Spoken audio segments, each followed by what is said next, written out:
On entend partout que construire un business en ligne, ça se fait en 5 étapes, que c'est facile, qu'on va gagner 10 000 € par mois et qu'on va pouvoir voyager à travers le monde dès peut-être les premières semaines. Et on se rend vite compte que finalement, il y a beaucoup de gens qui se lancent, en tout cas en tant qu'entrepreneurs en ligne, et qui n'arrivent pas à atteindre leurs objectifs, qui finalement, j'allais dire, raccrochent les crampons, c'est un peu ça. C'est-à-dire qu'à peine avoir commencé à créer du contenu, avoir mis en place quelques petites stratégies, abandonnent par manque de résultats. Et on va voir ensemble dans cette vidéo pourquoi justement la plupart des coachs, la plupart des entrepreneurs en ligne échouent et surtout quelles sont les étapes primordiales, les vraies étapes, les étapes réalistes finalement pour devenir entrepreneur en ligne et vraiment prendre son indépendance. Parce que on voit beaucoup de vidéos sur internet qui parlent de ça, mais très souvent on ne vous explique pas les vraies difficultés qu'on peut avoir quand on lance son activité en ligne. Aujourd'hui, moi je suis coach au business et j'aide des coachs sportifs principalement à développer leur activité en ligne. Je suis en train de co-construire avec eux justement la nouvelle cohorte que j'ai en ce moment, une formation, et on va justement rentrer un petit peu là-dedans pour t'expliquer quels sont les 8 points hyper importants à maîtriser entre guillemets quand tu veux être coach ou quand tu veux lancer ton activité. Quels sont les 8 points à respecter, et on va voir que ça prend finalement un petit peu de temps quand même à mettre en place, à maîtriser, et que ça se fait pas du jour au lendemain. C'est pas en postant un réel de temps en temps ou un carrousel qu'on va attirer des clients automatiquement et qu'on n'a rien à faire et que tout va bien se passer. Non, c'est un petit peu plus compliqué que ça et on va le voir ensemble tout de suite. Et selon moi, la première étape, et c'est une étape qui est potentiellement la plus difficile pour certains, mais aussi la plus facile pour d'autres, c'est tout simplement de se lancer. De se lancer, même si aujourd'hui on n'est pas un expert renommé de son domaine. Si aujourd'hui tu veux te lancer coach nutrition, coach sportif, coach dans un autre domaine où tu as une compétence ou une passion potentiellement à quelque chose que tu veux monétiser, très souvent, nous avons peur de nous lancer, on n'a pas envie de se confronter à la réalité du terrain, on a peut-être peur que des concurrents coach ou quoi décèlent que nous sommes une imposture, des choses comme ça des fois que notre cerveau pourrait nous dire, et du coup on se forme, on passe des dizaines de formations, des fois il nous faut plus de diplômes, etc. pour entre guillemets se sentir légitime de lancer un business d'accompagnement, un business de coaching, alors que en réalité très souvent il vaut mieux être un tout petit peu plus en avance que d'être l'expert numéro 1 du domaine pour coacher les débutants. Parce que très souvent, c'est ça. Aujourd'hui, sauf si tu veux, par exemple, je prends l'exemple d'un coach sportif, sauf si tu veux coacher des athlètes professionnels, aujourd'hui, dans beaucoup de domaines du coaching sportif, t'as pas besoin d'être un expert, tu as juste besoin, effectivement, idéalement d'avoir un diplôme, parce que là tu joues avec la santé des gens, dans un sens, mais tu as des diplômes qui sont même pas des diplômes d'État et qui sont très bien aussi, potentiellement. Tu peux te former aussi à l'étranger, moi ça a été mon cas, je me suis formé en Australie pour le coup. J'ai fait aussi pas mal de formations en ligne. Bon, effectivement, la partie syndrome de l'imposteur, elle était toujours présente au démarrage, mais le fait de m'être un petit peu formé, mais je te dirais même de m'être lancé, moi pour le coup, sur Instagram et de lancer mon activité en ligne en même temps que je me formais, ça a été très bénéfique parce que j'ai pu mettre en place toutes les connaissances que j'apprenais au jour le jour directement dans mes contenus, et finalement je retranscrivais tout ce que j'apprenais pour, entre guillemets, le rendre plus accessible à mon audience, qui à l'époque c'était des personnes qui veulent perdre du poids, se remettre en forme, etc. Et donc tout simplement en étant au même niveau mais un tout petit peu plus avancé, j'ai réussi à construire une audience sans pour autant être l'expert mondial du fitness, très loin de là.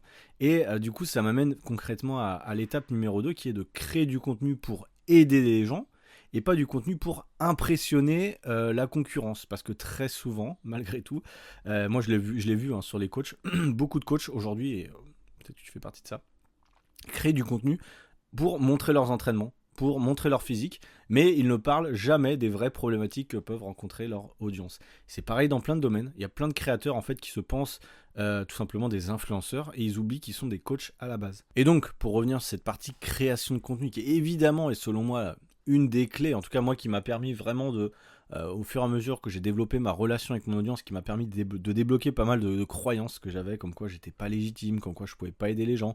Et au final, quand tu commences à créer du contenu, je te parle de contenu éducatif, de contenu utile, mais aussi de contenu émotionnel qui aujourd'hui marche beaucoup mieux d'ailleurs que le contenu éducatif, de raconter son histoire, de faire vivre des émotions avec son audience, ça c'est extrêmement puissant aujourd'hui, donc avec des réels où tu vas expliquer des histoires, etc. Bref, eh bien ça m'a permis concrètement de me faire confiance, de me faire confiance dans le process, comme quoi je pouvais aider des gens. Mais c'est pas tout. La création de contenu, ça prend du temps. Et c'est là où très souvent je vois des gens faire des erreurs, qui pensent qu'en publiant 20 posts, ils vont déjà avoir des dizaines de milliers d'abonnés et des dizaines de clients qui toquent à leur porte. Alors qu'en réalité, aujourd'hui, dans beaucoup de domaines, malheureusement, ou heureusement dans un sens, il y a énormément de concurrence. Il y a énormément de concurrence sur le côté coaching sportif, coaching nutrition, etc. Et donc, pour que quelqu'un puisse te découvrir, te faire confiance et comprenne que tu as une offre, entre guillemets, ou que tu as un coaching qui puisse résoudre son problème, eh bien ça prend du temps. Et donc pour ça, il faut être très régulier, apporter de la valeur, des contenus de qualité, ça peut être 3-4 fois par semaine, pas forcément tous les jours, mais concrètement, toutes ces petites graines que tu vas semer, ce n'est pas inutile. Concrètement, créer du contenu, ce n'est pas inutile. On pourrait croire, entre guillemets, parce qu'on n'a pas beaucoup de retours, qu'au début c'est un peu inutile, mais au final, on se forme nous-mêmes en créant, en fait. Quand tu commences à créer du contenu, tu apprends déjà à améliorer un petit peu ton process et surtout tu comprends ce qui marche et ce qui ne marche pas sur Instagram ou sur d'autres plateformes. D'ailleurs sur YouTube c'est la même chose, mais tu peux pas le savoir au démarrage. Tu peux suivre toutes les formations que tu veux. Si aujourd'hui tu n'as pas toi-même créé du contenu, tu ne peux pas savoir ce qui te correspond et ce qui va entre guillemets créer la relation avec ton audience.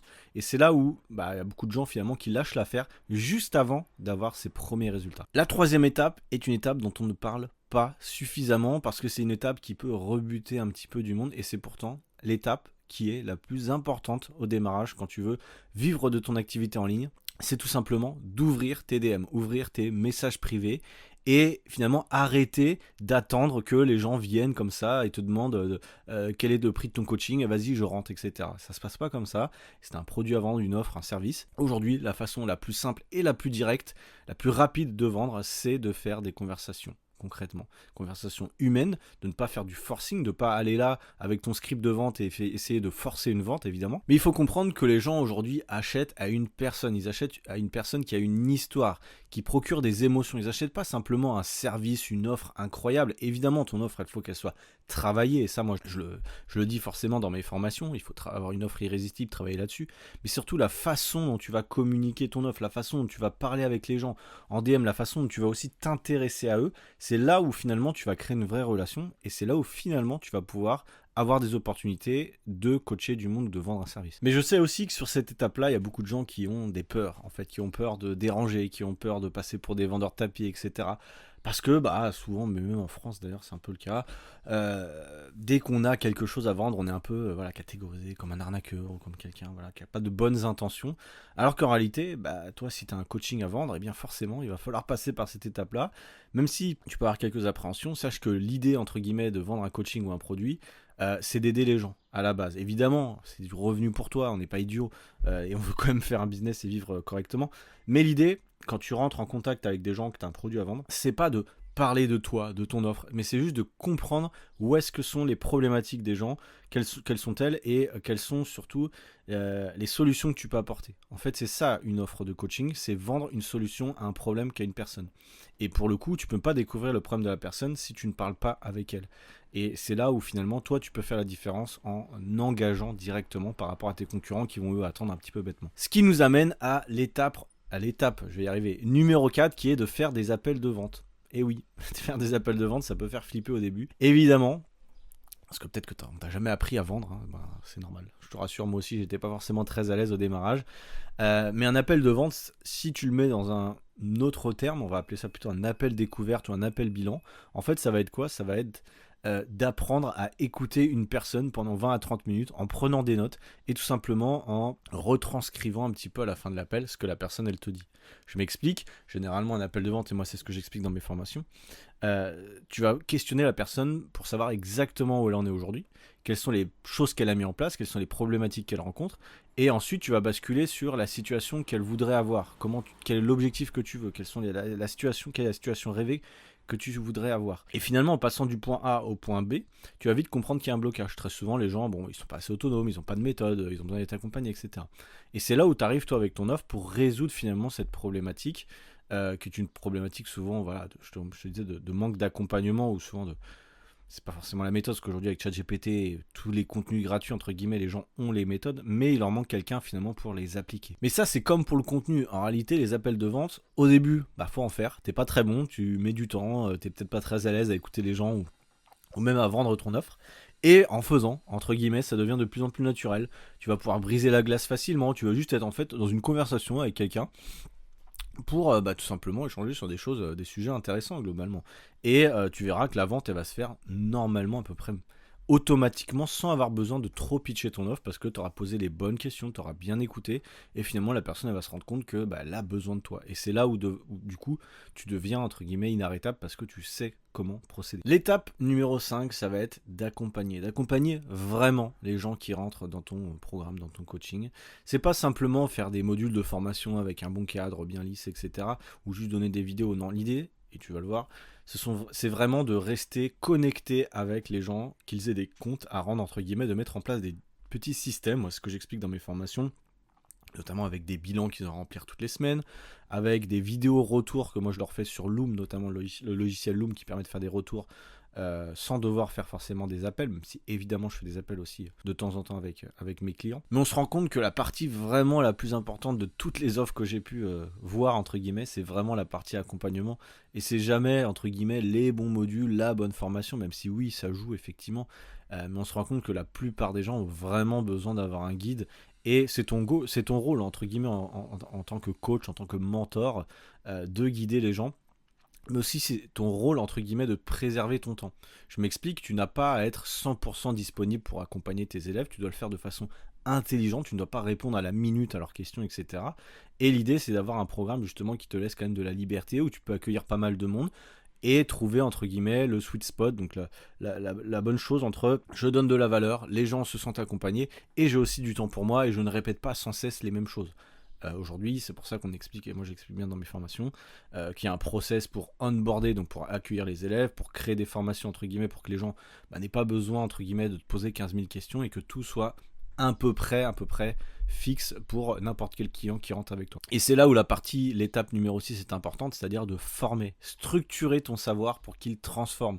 Pas juste donner du contenu ou donner du savoir, mais vraiment parler avec les bons mots, expliquer un vrai système de transformation. Si t'es coach sportif, évidemment, ça va passer par le programme sportif, mais également sans doute de la formation sur l'alimentation, un suivi alimentaire également, sur les habitudes de vie. Bon, moi, c'est un peu pareil sur mon coaching business, les suivre sur la création de contenu, les bons systèmes pour que ça soit efficace, pour qu'ils comprennent comment fonctionne l'algorithme, etc. sur Instagram. Bon, c'est un peu pareil sur le sport, tu vas les former un petit peu quand même sur le déficit calorique, sur quelques petits trucs pour qu'ils deviennent autonomes derrière, sans pour autant trop leur donner, parce que leur rôle, leur objectif à ces élèves, généralement, c'est pas de devenir expert de ton domaine, c'est juste d'avoir les minimums de connaissances pour pouvoir ajuster pour eux-mêmes derrière. Et la force du coaching, c'est l'étape numéro 7, c'est de pouvoir revendre, c'est-à-dire revendre ton offre pour ne pas que les gens finalement viennent avec toi seulement 3 mois, 6 mois, mais restent avec toi sur le long terme.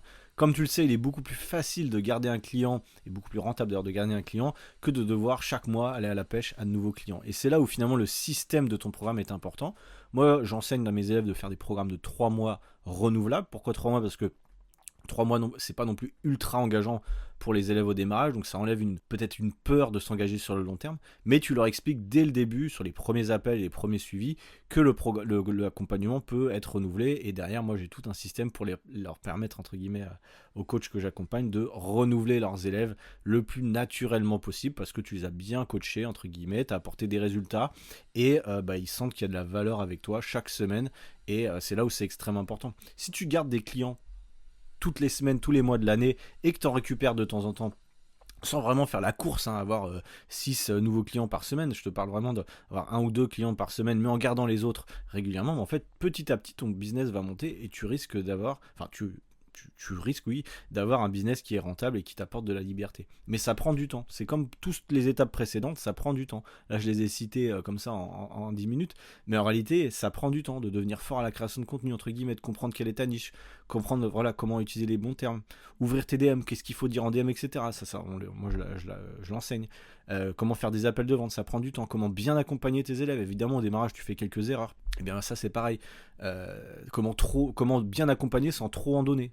Tu vois, c'est pas toujours évident. Comment bien former, comment bien structurer tes formations, tes offres, comment bien revendre, fidéliser ton audience, entre guillemets. Et à la fin, étape numéro 8, comment bien partager et inspirer, entre guillemets, à ton tour. L'idée, c'est quoi ? C'est que ton contenu devienne comme une preuve sociale, entre guillemets, donc tous les témoignages que tu vas avoir avec tes clients, parce que c'est ça aussi, hein, plus tu as de clients, plus tu vas avoir de témoignages, plus, entre guillemets, ça va attirer de nouvelles personnes, et là, tu vas être vraiment dans le cercle vertueux, finalement, de l'accompagnement, ou en tout cas du coaching en ligne, et bah, forcément, ça prend du temps au démarrage, t'as pas beaucoup d'élèves, t'as pas beaucoup de preuves sociales, en story, tu partages pas beaucoup, et puis au fur et à mesure, t'as tellement de preuves sociales, tu vas tout stocker sur un dossier, que finalement, bah, toutes les semaines, tous les, je dirais, 2-3 jours, t'as moyen de publier un témoignage, un screenshot d'un élève qui a une réussite, d'un avant-après, d'un témoignage vidéo, et c'est là où ça devient extrêmement puissant. Mais ça, forcément, au démarrage, tu les as pas. Et au début, bah, c'est pour ça qu'on revient à l'étape numéro 3, il faut ouvrir tes DM, aller chercher les gens à peu près un par un, et ensuite, bah, tu verras que quand tu auras mis en place ces 8 étapes, que d'ailleurs je vais te résumer dans la description de cette vidéo, eh bien tu auras finalement un système qui fonctionne. Tu n'auras pas besoin d'aller toujours à la pêche au client, tu n'auras pas besoin de toujours créer du contenu. Tu créeras le bon contenu, tu parleras aux bonnes personnes, et tu auras des témoignages, de la preuve sociale, pour que les gens finalement te fassent confiance le plus rapidement possible pour prendre ton accompagnement. Mais toutes ces étapes, comme je te le redis plusieurs fois, ça prend du temps, ça prend minimum 1 an, entre guillemets, hein, de mettre en place toutes ces étapes-là, de faire des erreurs aussi, entre guillemets. Si tu es tout seul, ça va te prendre encore plus de temps. Si tu te fais accompagner potentiellement avec mes élèves en 3 à 6 mois, je pense qu'on va réussir à mettre tout ça en place pour quelqu'un qui part vraiment de zéro, hein, donc voilà, c'est pas évident déjà. Avec le fait de trouver sa niche, de mettre en place le système, etc., c'est un petit peu long. Mais voilà, tu comprends que dans les 8 étapes, je t'ai même pas encore trop parlé de la partie vraiment technique du programme. Oui, tu auras un programme avec une séance haut du corps, bas du corps, tout ça. Toute la partie technique finalement que toi, des fois en tant que coach, tu mets vraiment l'accent quand tu vends ton offre. Oui, tu vas faire des séances, tu vas voir, je vais t'accompagner avec des exercices, machin. En fait, ça, on s'en fiche un peu. En réalité, c'est pas ça ce que les gens, entre guillemets, veulent. C'est concrètement connecter avec toi, que tu sois un mentor, un coach réel, un guide finalement dans leur transformation, et que tu réduises, entre guillemets, les chances, ou que tu augmentes finalement les chances que les gens aient une belle transformation. Et ça, comment ça se passe? Eh bien, avec de la preuve sociale, avec une espèce d'autorité que tu vas mettre sur ton marché en montrant que tu sais de quoi tu parles concrètement, et que tu vas les accompagner de la bonne manière. Et ça, bah voilà, une fois que tu as compris, entre guillemets, toutes ces étapes-là, tu peux avoir un business rentable, tu peux vivre de ta passion, et tu peux vendre des offres assez chères, en tout cas au juste prix, sans devoir forcément te sous-évaluer, comme c'est le cas souvent au démarrage, pour pouvoir avoir, bah voilà, si tu vends une offre tout simple entre 250 et 295 euros, ce qui était mon cas à un moment, il suffit d'avoir 20 clients pour bien vivre de ton activité, en fait, tout simplement. Et 20 clients à aller chercher, c'est pas 20 clients chaque mois, c'est finalement, comme je te disais, les garder sur le long terme et aller chercher 1-2 clients par semaine, et au final, tu vas réussir à avoir 20 clients simultanés assez rapidement si tu suis finalement ces 8 étapes. Pour conclure sur cet épisode, t'as pas besoin d'être parfait, t'as pas besoin d'attendre que toutes les étoiles soient alignées pour te lancer, t'as juste besoin de reprendre ces 8 étapes finalement, de les mettre en place petit à petit. Évidemment, tu sais bien, si tu dois mettre ça en place, c'est mieux de te faire accompagner. Moi, c'est les étapes concrètement que j'enseigne dans mon accompagnement. Si tu veux le faire tout seul, tu peux aussi, très bien, t'as pas mal de ressources sur internet et mes contenus pour pouvoir le faire. Mais ensuite, l'idée évidemment, c'est de croire en ton projet, de rester régulier ou régulière avec tout ce que tu vas mettre en place, de ne pas, entre guillemets, dévier de cette trajectoire parce que tu as vu une nouvelle opportunité sur le web qui va te dire qu'il faut faire ça pour devenir millionnaire en 15 jours. Voilà, reste focus sur ça, ce sont des étapes qui fonctionnent. Les coachs que je connais, coachs sportifs la plupart, ont utilisé ces étapes-là. Moi, c'est celles que j'ai utilisées et c'est celles qui me permettent aujourd'hui, encore une fois, d'être libre avec la nouvelle activité que j'ai lancée, donc de coach business. Avant, évidemment, j'étais coach sportif et voilà. Et je recommence le même système finalement avec vous, en tout cas avec les nouveaux élèves que j'ai aujourd'hui en accompagnement. Et c'est ce qui marche, c'est ce qui fonctionne concrètement. Et là, tu vas vraiment te différencier de tout ce qui est contenu chat GPT ou formation à la va-vite qui coûte 10 euros. Là, tu vas vraiment apporter de la valeur et tu vas surtout, toi aussi, kiffer tes journées dans un sens en apprenant à maîtriser toutes ces étapes-là, à maîtriser à comment créer du contenu, à maîtriser comment parler aux gens, sans que ça te prenne trop de temps, sans que ça devienne vraiment une pression monstre, évidemment. Et puis après, il y a des étapes que tu vas pouvoir déléguer, mais ça, on en reparlera dans un prochain épisode, évidemment. Si tu veux déléguer une partie, c'est tout à fait possible, mais il ne faut pas le faire dès le début. Si aujourd'hui, tu as peur de vendre, ne cherche pas à prendre un closer ou un setter, etc. Si aujourd'hui, toi-même, tu ne sais pas vendre, parce que tu vas avoir de gros problèmes, tu verras, parce que tu ne pourras pas enseigner, entre guillemets, à la personne ce que tu attends vraiment, et donc la personne, elle fera forcément un peu de la merde. Et donc, voilà, tu risquerais de te prendre les pieds dans le tapis. Bref, c'est la fin de cet épisode. Je vais pas te mentir que c'était un épisode très compliqué à enregistrer. Je sais pas pourquoi, depuis quelques mois, même années, j'ai pas mal de tout, entre guillemets, quand il y a de la poussière, des acariens, et j'en ai pas mal là où j'enregistre. Ce qui fait que j'ai dû m'arrêter à peu près à chaque phrase pour tousser. J'ai les yeux qui piquent un peu, donc tu m'excuseras sur cet épisode.